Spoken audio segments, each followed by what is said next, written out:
उत्तराखंड में आज कोरोना के 15 नए मामले सामने आए, जबकि आज उत्तराखंड में कोरोना से 24 मरीज ठीक भी हुए हैं। तो उत्तराखंड की हेल्थ बुलेटिन के अनुसार आज अल्मोड़ा में 0, बागेश्वर में 0, चमोली में 0, चंपावत में 0, देहरादून में 6, हरिद्वार में 0, नैनीताल में 1, पौड़ी गढ़वाल में 0, पिथौरागढ़ में 6, रुद्रप्रयाग में 0, टिहरी गढ़वाल में 1, उधमसिंह नगर में 1, उत्तरकाशी में 1 मामला सामने आया। इसके साथ ही उत्तराखंड में कुल मरीजों की संख्या 3,42,716 हो गया है। वहीं 333 केस अभी भी एक्टिव हैं।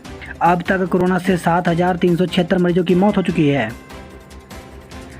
उत्तराखंड में जल्द बनेगा विश्व स्तरीय कैंसर अस्पताल, अनिल बलूनी। तो राज्यसभा सांसद अनिल बलूनी ने कहा कि इस साल के आखिर तक हरिद्वार और हल्द्वानी में कैंसर के इलाज की सुविधा शुरू हो जाएगी। इसके लिए राज्य सरकार टाटा कैंसर इंस्टीट्यूट के साथ एक MOU साइन करेगी, जिसके तहत देहरादून, हरिद्वार या हल्द्वानी में से किसी एक जगह पर कैंसर हॉस्पिटल बनेगा। बीजेपी कितना भी शासन कर ले, जनता अब उन्हें बर्दाश्त नहीं करने वाली। नड्डा के दौरे पर हरदा का तंज। तो हरीश रावत अपने चुटकीले बयानों के लिए जाने जाते हैं। अब उन्होंने बीजेपी के राष्ट्रीय अध्यक्ष JP नड्डा के उत्तराखंड दौरे को लेकर तंज कसा है। पूर्व CM हरीश रावत ने कहा कि बीजेपी चाहे जितना शीर्षासन कर ले, अब जनता उन्हें बर्दाश्त करने वाली नहीं है। सब्जी बेचने की आड़ में सट्टेबाजी, एक आरोपी गिरफ्तार, शराब तस्कर भी चढ़ा हत्थे। तो देहरादून में पुलिस ने सब्जी मंडी से एक सट्टेबाज को गिरफ्तार किया है।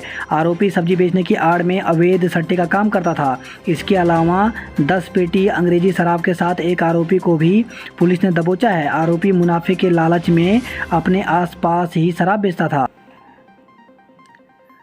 बद्रीनाथ धाम के तीर्थ पुरोहितों ने पकड़ी अनशन की राह, दर्शन करने वालों को पुलिस ने रोका। तो चारधाम यात्रा शुरू करने की मांग को लेकर बद्रीनाथ धाम के हकूकधारी और तीर्थ पुरोहित धरना दे रहे थे। अब उन्होंने इसे क्रमिक अनशन में तब्दील कर दिया है। स्थानीय लोगों ने जहां एक और स्थानीय विधायक महेंद्र भट्ट और सरकार के खिलाफ नारेबाजी कर पुतला दहन किया, तो वहीं पूर्व विधायक राजेंद्र भंडारी के पक्ष में नारेबाजी भी की गई। रामनगर में तिनके की तरह बह गई जिप्सी, ड्राइवर ने बचाई ऐसे जान। तो नैनीताल जिले के रामनगर में खिचड़ी नाले का रौद्र रूप देखने को मिला। नाले के बहाव में एक जिप्सी तिनके की तरह बह गई। ड्राइवर ने किसी तरह कूदकर अपनी जान बचाई।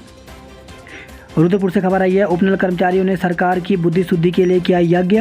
तो 2 सूत्री मांगों को लेकर के उपनल कर्मचारियों ने सरकार की बुद्धि शुद्धि के लिए यज्ञ किया। इस दौरान उन्होंने सरकार को आत्मदाह करने की चेतावनी भी दी है। बारिश से आफत, मलबा आने से ऋषिकेश बद्रीनाथ नेशनल हाईवे बार बार हो रहा बंद। अलकनंदा का जलस्तर भी बढ़ा। तो रुद्रप्रयाग में ऋषिकेश बद्रीनाथ हाईवे पर सफ़र करना जोखिम भरा हो गया है। बारिश के कारण ऋषिकेश बद्रीनाथ हाईवे पर सिरोबगढ़ के पास बोल्डर और मलबा गिरने से बार बार बंद हो रहा है। इसके अलावा ऑल वेदर रोड के निर्माण के कारण रोड पर कीचड़ और मलबा जमा हो गया है। उत्तराखंड में रैंकर्स भर्ती का परिणाम लटका, अटकी भर्तियां, इंतजार कर रहे युवा। तो रैंकर्स परीक्षा को हुए लंबा वक्त गुजर चुका है, लेकिन अब तक परिणाम जारी नहीं किया गया। पुलिसकर्मी रिजल्ट का इंतजार कर रहे हैं। विभाग हर बार नई आपत्ति बताकर परिणाम को अटका देता है। हर बार एक ही जवाब होता है कि कमेटियों की रिपोर्ट आनी है। सवाल यह है कि आखिर रैंकर्स परीक्षा का परिणाम कब जारी होगा। इस बीच एक और खबर यह है कि रैंकर भर्ती नहीं होगी, इसको समाप्त करने का प्रस्ताव भी तैयार किया गया है।